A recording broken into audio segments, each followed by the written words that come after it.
Welcome to Charting Toward Intimacy. Before we get to the episode, I have a very special announcement for you. The Painful Sex course for Catholic women is open for enrollment starting now. Enrollment is only open until August 5th, so join today. If you experience any kind of pain with sex, this course is for you. We take a two-pronged approach that no other painful sex program takes. We focus on both mindset and your pelvic floor. This program also includes live group coaching and live workouts. Click the link in the show notes or go to vinesinfullbloom.com/painfulsex. How do we know when it's time to stop trying to avoid and move into trying to conceive? I feel like this question has been the number one question in my Instagram inbox for the past month or so.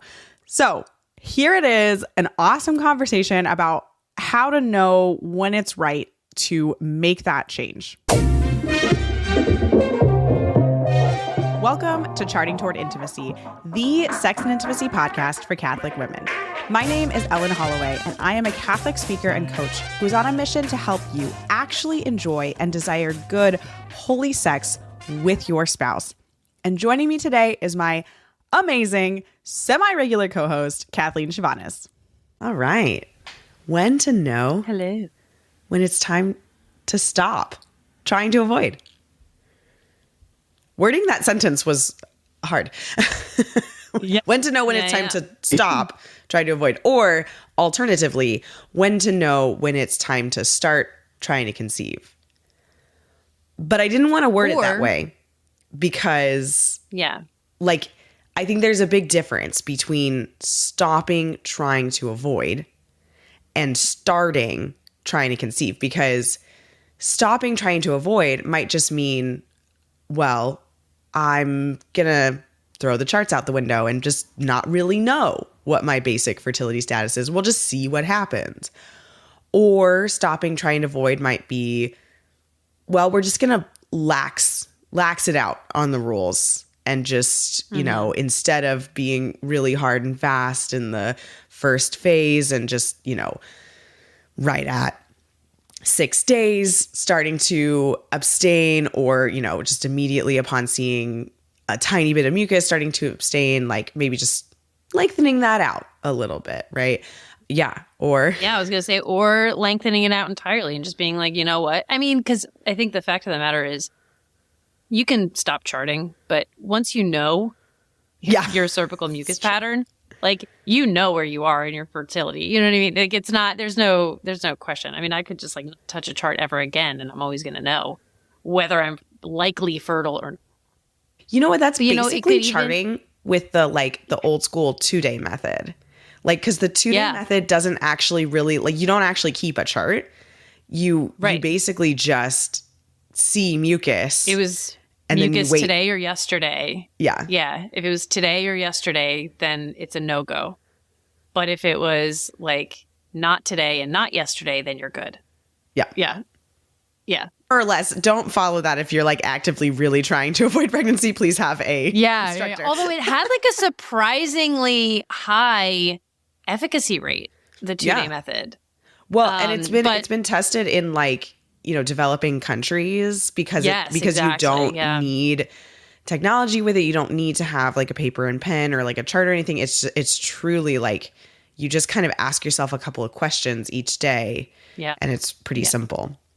But anyway, this is not an episode about the 2-day method. No, it's not. It's not. But, you know, what I was going to say is that it could just be a matter of like, yeah, you know what? Like, it doesn't matter where I am. Like, we're just going to go with the flow.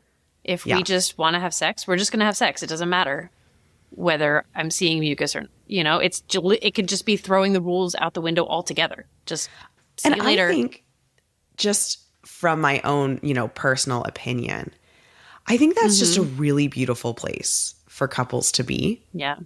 Is just like, we're just going to love each other.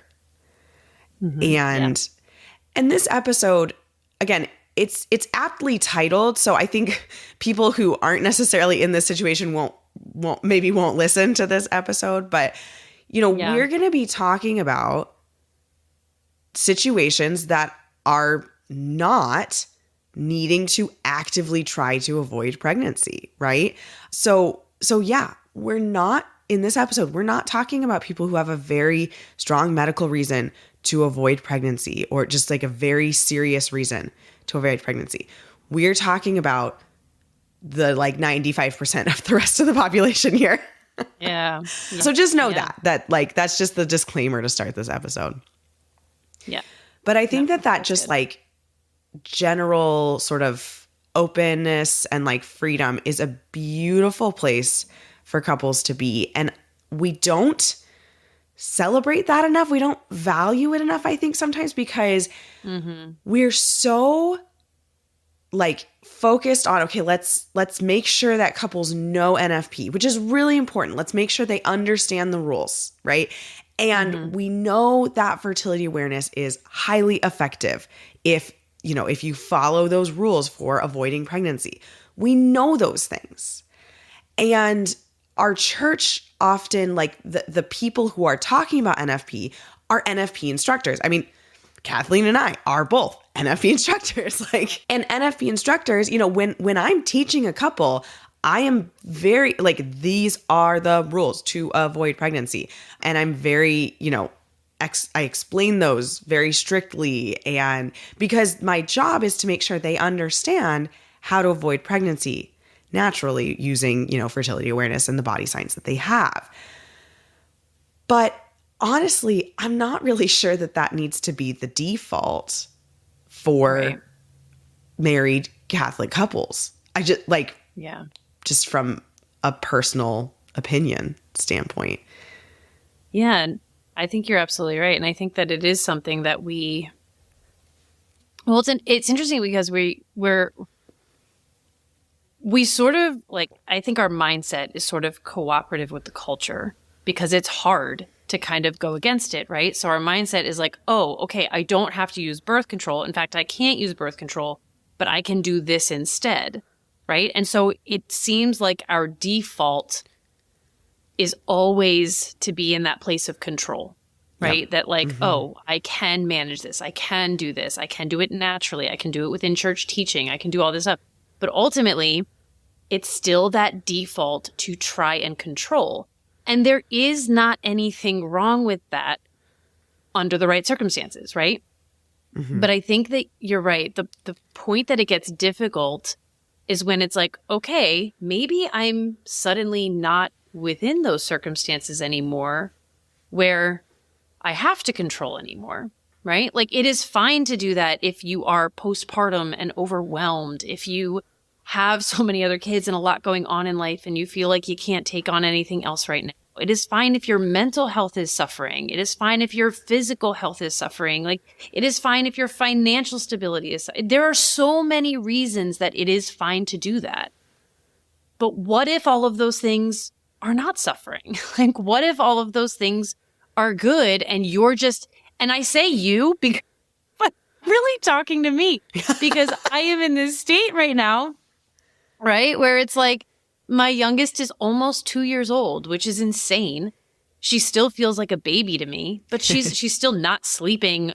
I could not believe it when you said that. I was like, she's 2. I know. She's going to be 2 next month. It's insanity. I was recording this podcast while I was pregnant with her. And I was that was over 2 years ago now. Anyway, but yeah, so I'm finding myself in this space where it's oh my gosh, the baby's almost 2. She's sleeping better, not awesome, but she's better, right? We're in a really good place, just with all of those things financially, with the other kids are even asking for another baby. Some of them, you know what I mean? It's just wow, maybe we're in a place where we don't have to avoid anymore.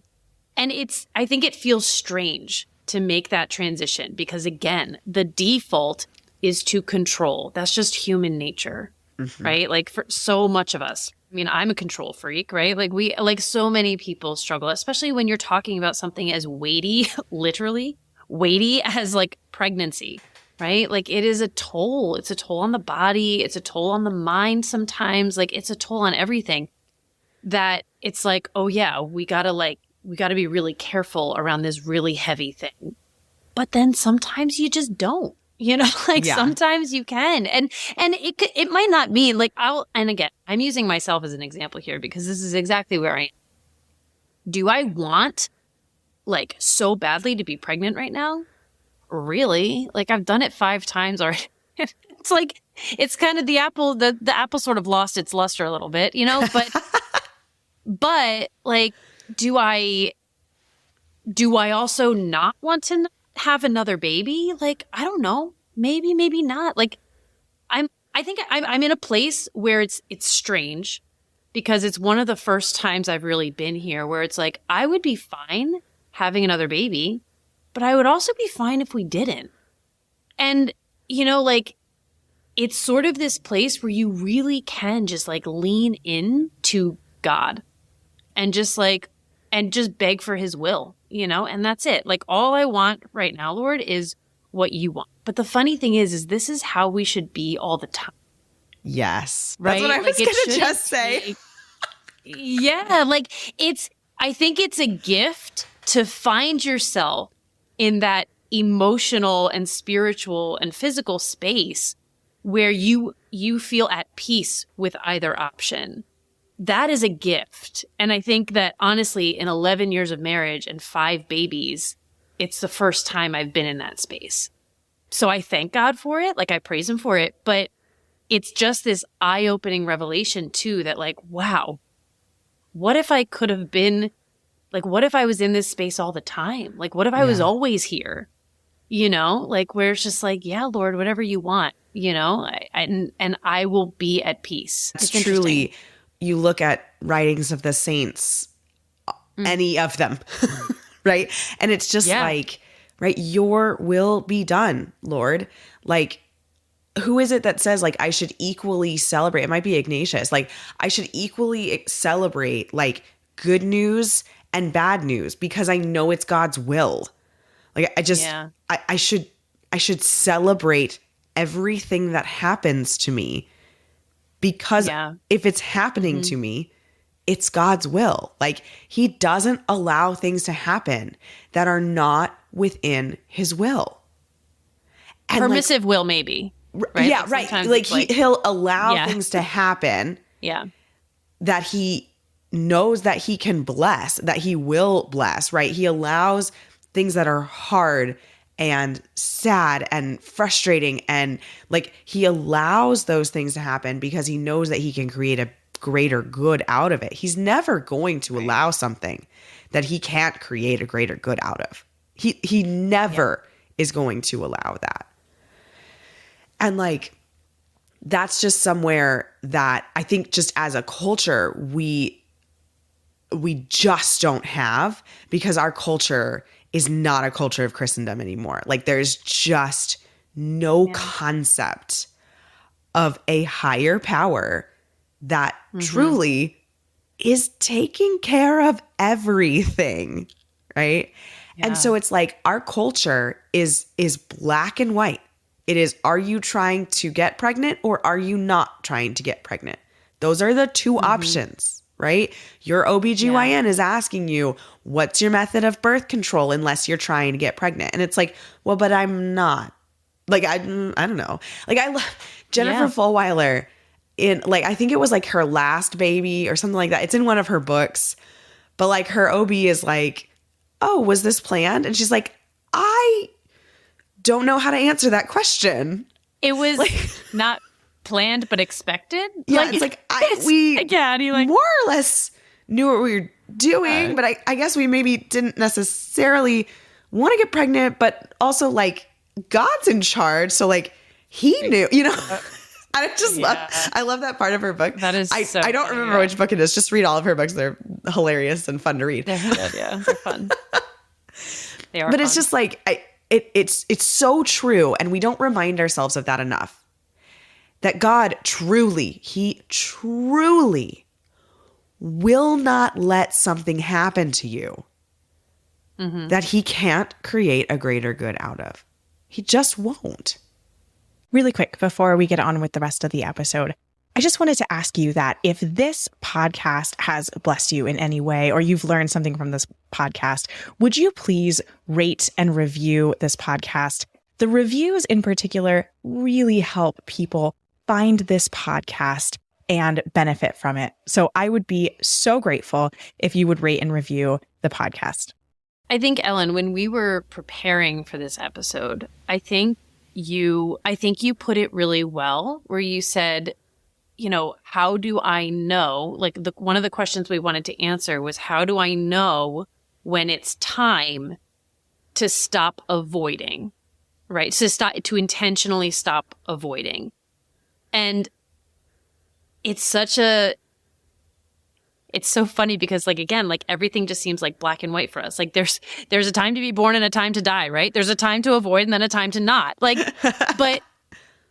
But I think that oftentimes, because this is such a thing that we try to control and it feels like such a big black and white thing a lot of the time, we lose the nuance of that, right? Where it's I don't know, we don't have to just go from this, or it's like we're looking for a sign. I think that's what I'm trying to say. Oftentimes it feels like we want a sign. Lord, how do I know when it's time? And it's just well, you don't have to know, right? It can just be just look at the checklist, right? Are any of these things really suffering where you have a serious reason to not get pregnant? And honestly, if you're asking the question, you're probably good to just kind of let loose on the rules a little bit. You know what I mean? If there's not an obvious creep into your thought pattern, okay, exactly. Well, it's so funny. Michael and I always joke about how it's man, as soon as we start thinking it's time to have, maybe we could start trying to have another baby, we're usually already pregnant. Which is not the case right now. I can tell you right now because I am on my period. But yeah, it's always kind of funny. It's just oh yeah, we'll start talking about it, and it's oh wait, we already clearly did that. So right. Well, I think what happens when we ask that question is we're kind of focusing on the wrong question here, right? Yeah. When is it time to stop trying to avoid? When will I know that it's time to stop trying to avoid?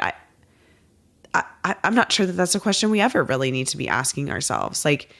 Ultimately, the question we need to be asking ourselves on the Christian journey is, what's your will, God? Yeah. Right? Mm-hmm. What's your will? I think another question that gets asked that is 100% the wrong question, because I always know the answer to it. I get this in DMs every once in a while. And I'm I know the answer to this question. The question is, does God want me to have a baby right now? The answer is, oh my gosh, always yes to that question. The answer is always yes to the question, does God want me to have a baby right now? Yes, he does. Because our God is the God of life. He is the creator. He created life. He breathed life into this earth. He loves life. He always wants life. He always wants life. So if you ever ask yourself that question, you know the answer immediately. Does God want me to have a baby right now? Yes, he does. Absolutely. Mm-hmm. Yeah. Even if you are in the most dire of circumstances of needing to avoid pregnancy, yes, God's want would be for you to have a baby, because life is so good and so precious and so holy. Another eternal soul partying it up in heaven? Absolutely. Absolutely. Right? Yeah. So stop asking that question, because we know the answer. Yeah. But I think what we need to focus more on is just, where is God calling me to practice virtue right now? Mm-hmm. Because what we're doing when we're practicing virtue is we're practicing life in heaven. Life in heaven, we're going to perfectly live out all of the virtues. Yeah. And so here on earth, we say practicing virtue because we're practicing what heaven's going to be like. And so is God calling you to practice virtue right now in welcoming another life and putting that toll on your body again, and, and just saying, okay, God, it is on you. And like, let's do this. Is God calling you to practice virtue in abstaining from each other? Right? Is the, oh, well, let's just throw the chart out the window more of a selfish thing because you don't want to have to abstain? That's a really important question to ask. Again, God always wants a baby. He always does. Yeah. But, I think when we bring that to prayer, when we're trying to figure out, okay, is it time for me to stop trying to avoid pregnancy? It's more about what virtue is God calling me and my spouse to practice right now? And you can even ask God, like, how is this like bringing us to holiness? Like what's your path right now? What do you want to teach us right now through this stage of our life, right? Are you teaching us prudence and patience and just the virtue of just, kind of holding back and just recognizing that we need to abstain? Are you teaching us more of a virtue of generosity and just openness and abandonment to your will, and God will reveal those things to you. I think we have an episode about like prayer and discernment and just talking about that, like using natural family planning requires actual like active prayer. Like you can't just use the tool of fertility awareness and be like, well, check, we're good to go. Like active prayer, that means like do a holy hour, go to adoration, bring this to mass intention, and like, don't just try to guess what God is saying. Like actually just open up your mind and let God tell you what he's going to tell you. Yeah. You know what too? Like, I think that is like the key piece, right? To like really truly practicing NFP is discernment and prayer, like regular prayer combined with the practice of fertility awareness. And sometimes it can be like, oh my gosh, I don't sit and do a holy hour over like my family planning, or I don't sit and I don't remember to bring this to mass intention. Like sometimes those feel like really big things that we just often forget to do. But I will say that like one thing that I do with the kids every night when we say our prayers is we always say, Lord, help us to come to know, love, and serve you better tomorrow than we did today. And even in something like that wraps up that intention. You know what I mean? How can I know, love, and serve you better tomorrow than I did today? And I think that what that shows, just a small intention like that, is just an openness, right? Like an openness to know him better, to love him better, to serve him better, however that might be, right? So even just including a line, whether it's specific to fertility awareness and like family planning, or if it's just like an openness to like following him in any way he asks you, right? Just including that one short, like we call them arrow prayers, right? Just right up to God into your daily routine, I think is sufficient for this intention, just coming up. I mean, and definitely like when you're really in this space where you're just like, oh my gosh, what do? I feel like I'm in this new place. Well, then bring that to a holy hour, 100%. But just as you're going on your everyday life, like you can include this in your daily prayer just with a short little sentence. And don't like ever forget the power of just those like regular habitual short, intentions and prayers. Is also that, we're called to just continue to grow on this journey. So, if you heard me say that and you're like, oh my gosh, I don't bring this to mass, I don't do a holy hour, then plan to do that. Even if you're in kind of a solid situation where you're like, I'm pretty sure like we're kind of set in the area we're in for a while. Like we're going to be trying to avoid for a while or whatever. Like plan to do that. Take more steps, right? Like continue to grow in your relationship with God, in your prayer life. And, like, don't just say like, oh, I've got enough prayer done. Like, no. Yeah. Right. And like, so those arrow prayers are a great starting point, and you can continue to grow from there. and just, and don't like beat yourself up about it. Oh my gosh, I don't do this. I don't do that. I'm not as holy as Ellen and Kathleen. Psst, you're holier. You're holier. Don't worry. You're good to go. 100%. But like, take a new step tomorrow, right? Mm-hmm. Take another step today. Be a little bit holier tomorrow. Grow a little bit more in relationship with God. Grow a little bit more in prayer with God. Mm-hmm. And I think to kind of like wrap this episode up, really what we're looking for on the Christian journey, and I think a lot of times this element of trying to avoid pregnancy can be like a very obvious aspect of our relationship with God, is like our goal is to align our will with His. Mm-hmm. Our goal in the Christian journey is not to be in control, is not to be in charge, is not to know what's going to happen. None of those things are what we're called to do. Yeah. Like what we're called to do is follow God's will. And His will might look really different than we think it should. Mm-hmm. And that's actually a really good thing, because God knows what He's doing and we don't. We just don't. We really don't. And so an unplanned pregnancy might seem like the worst thing to happen, but ultimately it's going to be the best thing to happen, because God only allows things to happen to you that He can bless 100-fold. Yeah. I'll say, so I am like super blessed to have a really awesome Catholic OBGYN that I go to.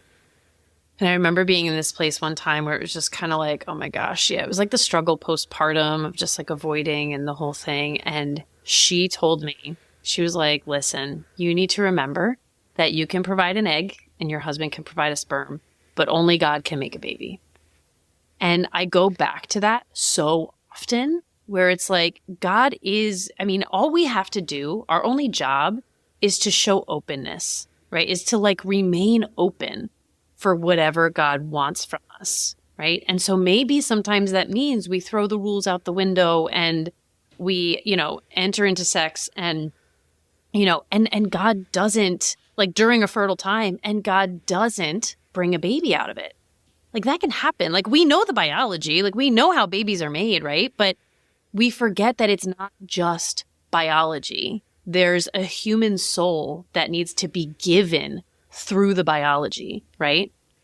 And maybe God won't do it at times. Ask anyone who's experienced secondary infertility, right? Like it doesn't always have to happen that way, but we show the openness, and God will show us His will through that openness. If we're constantly closed off, He can't bring about His will. But if we're open, He can. And maybe that'll be a baby, but also maybe it won't for a time, And just that we can always lean into that trust. Like it doesn't mean that every single time we have sex during our fertile period, we are absolutely going to make a baby. Like that's not up to us. That's ultimately up to God. We know the likelihood. We know the science. But ultimately we forget that there is a spiritual component that's required for this to happen. So that openness can be a really beautiful thing if you aren't in that place where you absolutely have serious reason to avoid. Thanks so much for listening. If you are not already following us on Instagram, be sure to check us out at Charting Toward Intimacy. And if you listen to podcasts on a platform that gives you the option to rate or review, we'd love for you to do that because it helps us spread the word about the podcast. If you ever have questions, comments, or episode topic ideas, please reach out to us. We love to hear from you. You can reach out on Instagram or send us an email. Our email is in the show notes. Until next time.